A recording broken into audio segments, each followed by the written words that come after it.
Welcome to Nehru Science Center, Mumbai. Right now I am standing at the entrance of Science for Children Gallery. From the name of this gallery, the first question that comes to our mind is how do we teach the children about science? But before answering that, we have to ask ourselves, how do the children learn about anything that they find around themselves?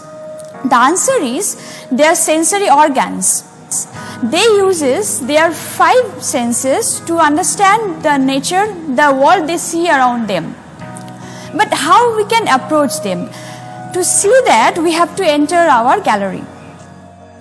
The first exhibit that we encounter upon entering the hall is touch and feel, because this is the oldest sense and this is the first sense that we, the human, encounter even before being born. Now, you can see this brick wall here. Well, I haven't touched it yet, but how did I know then this is a brick wall? From my prior experience, I know that the brick wall looks like this. My brain is telling me that a brick wall should look like this. But is it really a brick wall? Let's see it touching it. When I touched it, it didn't feel like the brick wall. So, this touching sense, it added another dimension to our feel. So first we tried to guess it looking at it, so we used our eyes, and then we touched it, so it added another dimension, so we could verify our knowledge. So what our brain was telling us just by looking at this was not completely correct. When we touched it, we sensed something different. But how did it happen? Every object has its own surface properties which make it different when we touch different surfaces. So just by touching it, even not looking at it, we can differ different objects. We can tell how this object is different from the other one. Can we retain it in our memory? Actually, we retained it in our memory. I could say upon touching it that it's not a brick wall because I have touched the brick wall before and I have stored that memory in our brain. So my brain is keeping those information, whether it's image that we see through our eyes, whether it's the touching sense that we have touched before.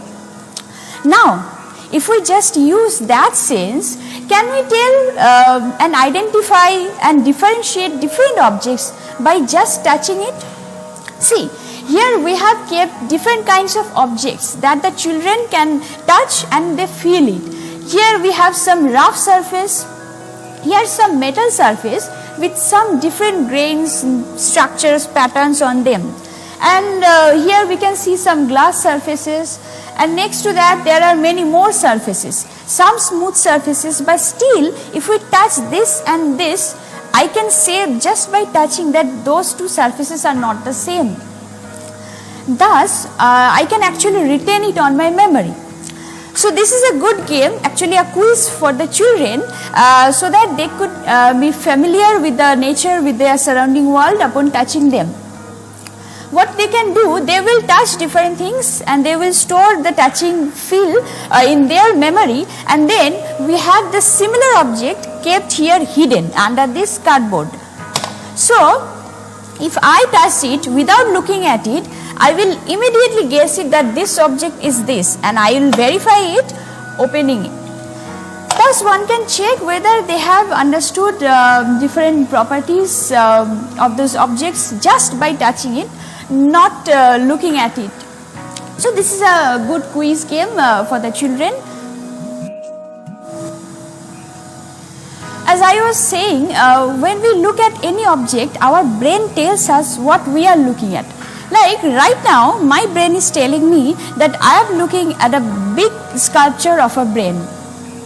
Why is it there for? When I look at any object, the optic nerve from my eyes sends signal to my brain, and then the brain immediately recognizes and then reacts according to it. Now, you can see some lights on the brain.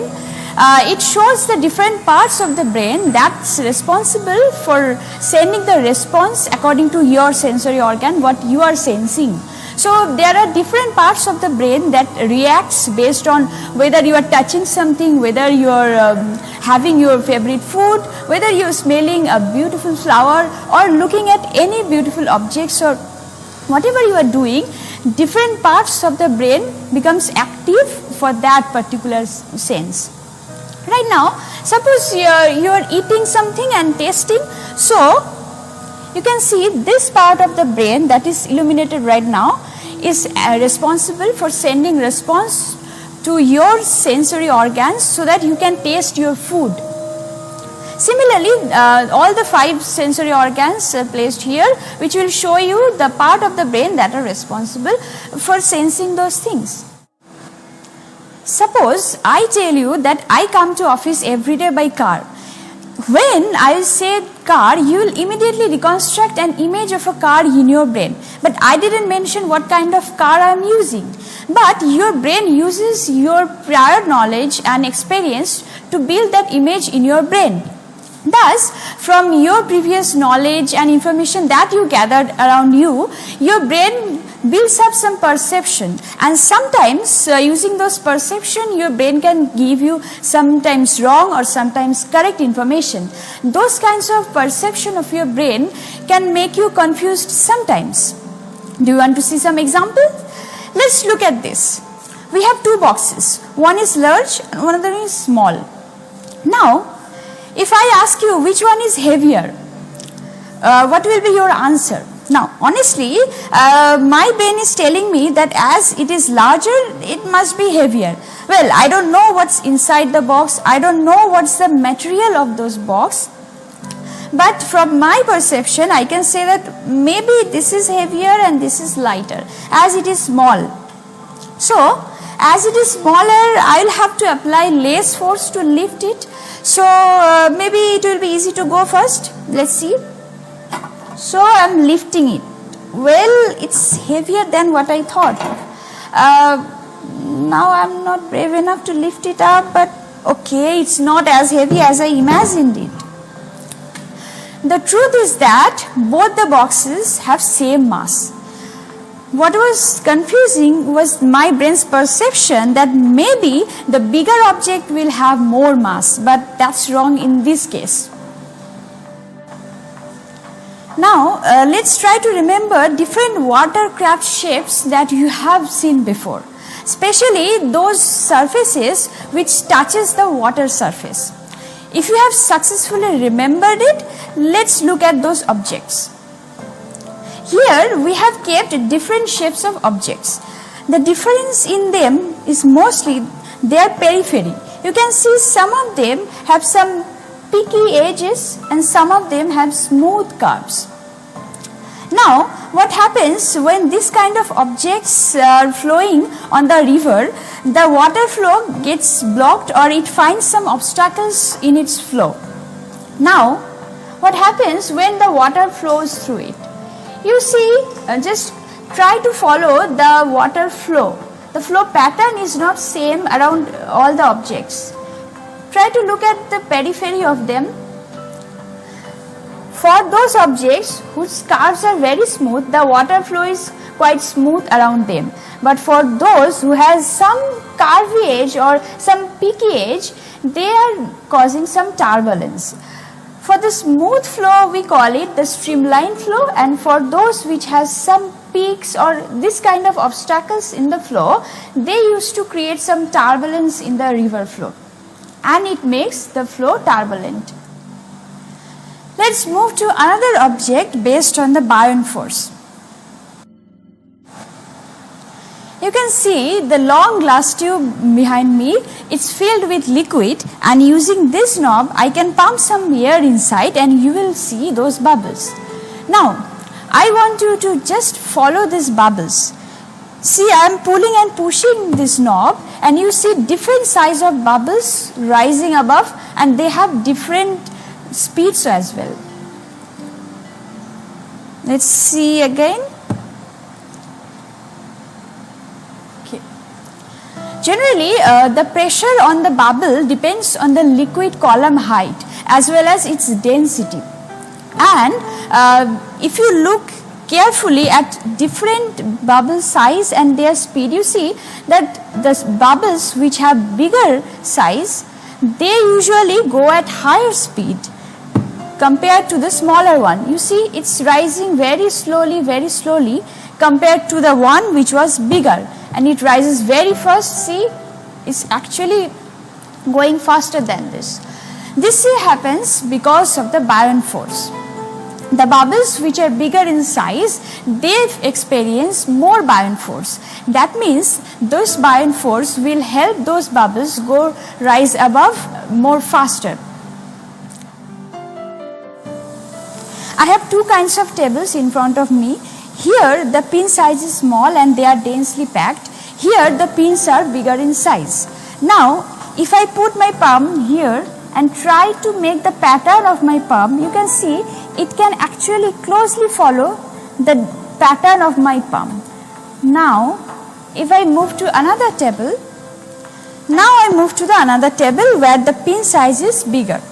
Now I am putting my palm behind this, and you can see it cannot follow the exact pattern of my palm, unlike that table. You see it's more or less blurred. So what can we conclude from this?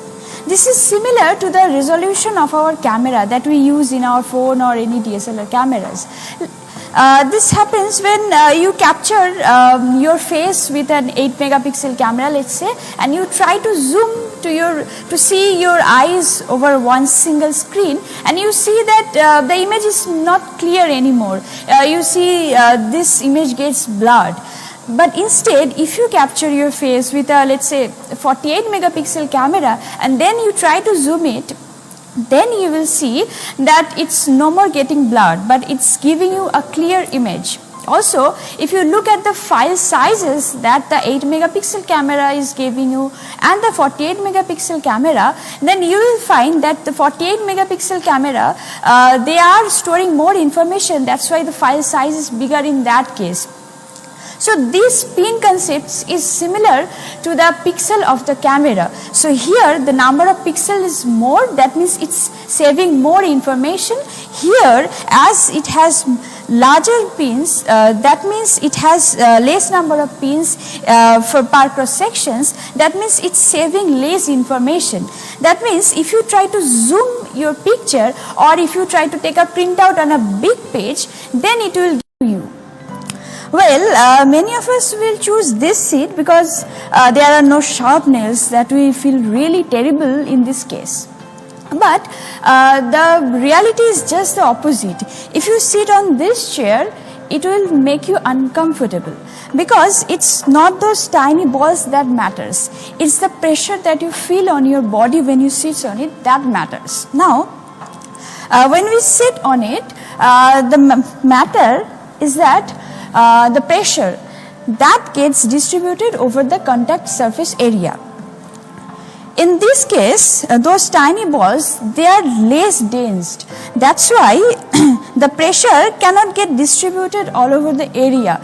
Now, if you just think about the force per unit area, then the force will be much here because the area of contact is less in this case. Whereas in this case, the reaction force per unit area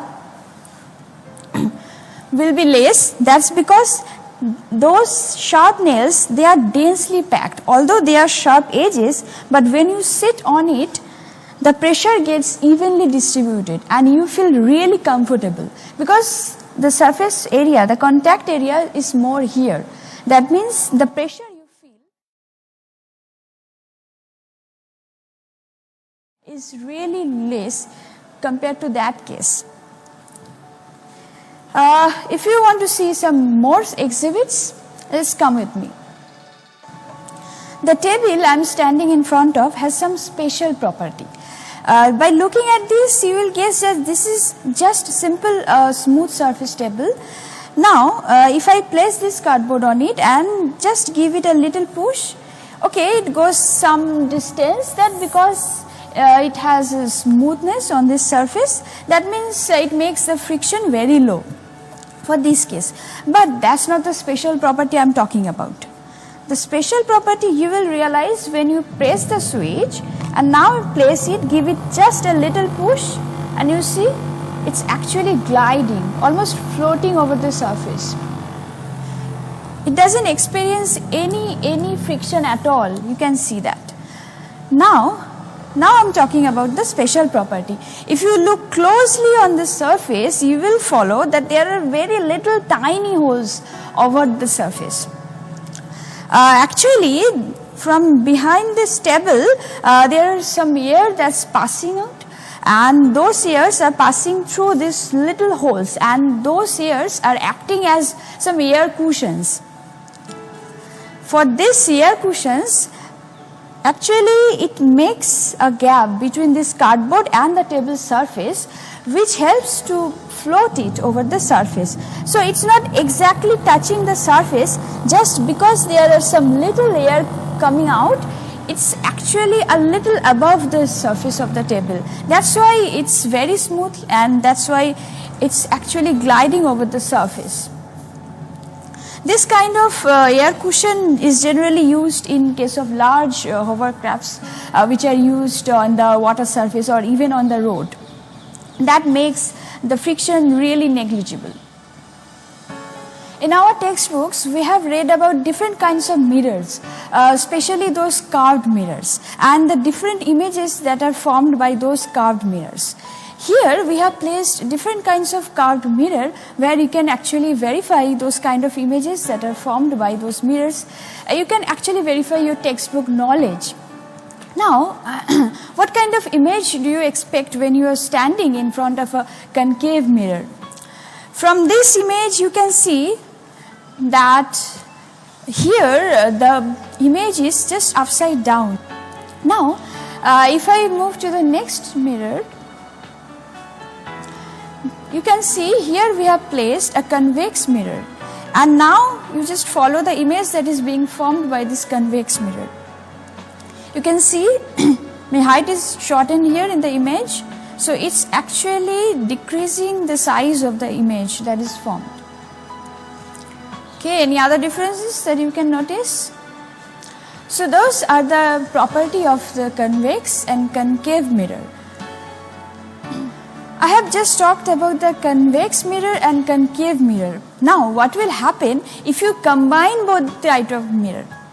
Here we have this convex mirror, and below we have this concave mirror. We have joined them. Now let's see what kind of image do you see.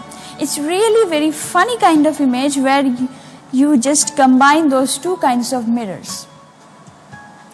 Now I am going to talk about a rare art form which is known as hand shadowgraphy. You can see those images. The only ingredients that it needs is those white screen on the background, a light source to form the shadows, and few bare hands. Using those kinds of shadow, they can actually make some stories on the screens. Like you can see there they have created two people on this screen, and here they are showing how they are actually playing with their fingers. Now this is one kind of play you can do with the shadows. That's because the shadow means the absence of light. When the light passes through an obstacle, wherever the light cannot reach, it creates the shadow. Now the shape of the shadows depends on two things. One is the object. What is the shape of your object? Another thing is the orientation of the light, the direction from which the light is falling on it. Like there are many objects kept here, and you can actually check what kind of images or shadows they form when some light source fall on it. Now you can see on the screen some shadows. Now if I rotate them, what kind of shadows you see from a cube? You see, a cube can form different kinds of shadows, like it can be sometimes square, it can be rectangle, sometimes it can also be hexagon. This is what this exhibit is saying to us. Do you know the method of making motion pictures just from taking the snapshots? How do they do it? Here we will give you a single demonstrations of that. Now you see a straight single stick. Just look at the shape of the stick, it's straight. Now it has the ability to rotate over 3 dimension. When I will make it rotate on 3 dimension, making at an angle, not exactly straight, just look at it, its orientation, it will rotate at an angle and it will create a 3-dimensional surface. What kind of surface it will be? Here you can see those images. It just look like cane seat, and this kind of surface, this 3-dimensional surface is called hyperboloid. Now I will just make it rotate, and you will closely follow how this single stick, a straight stick, will take the image of this one. It is just an illusion. Closely look and look at the shape of the stick, what you see.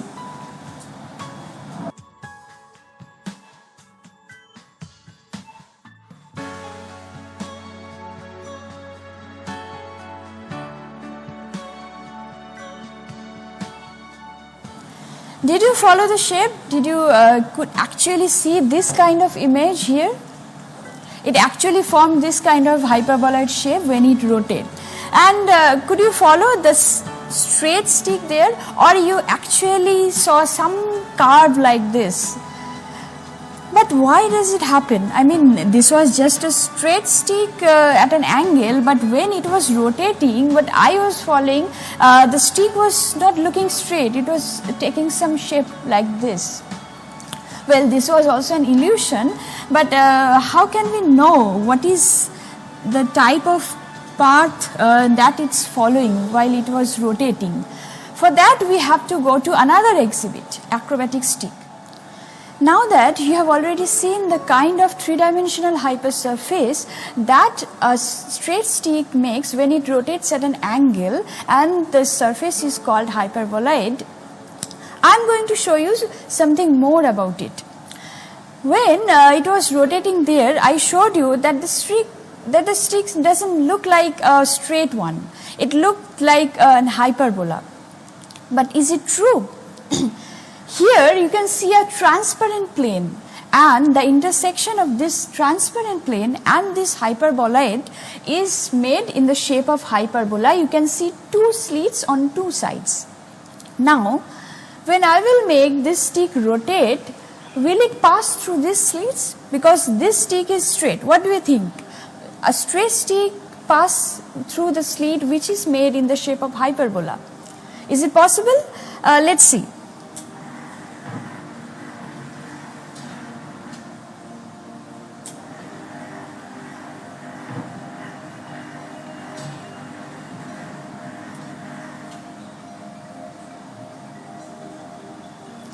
Here you can see that it's exactly passing through this hyperbola.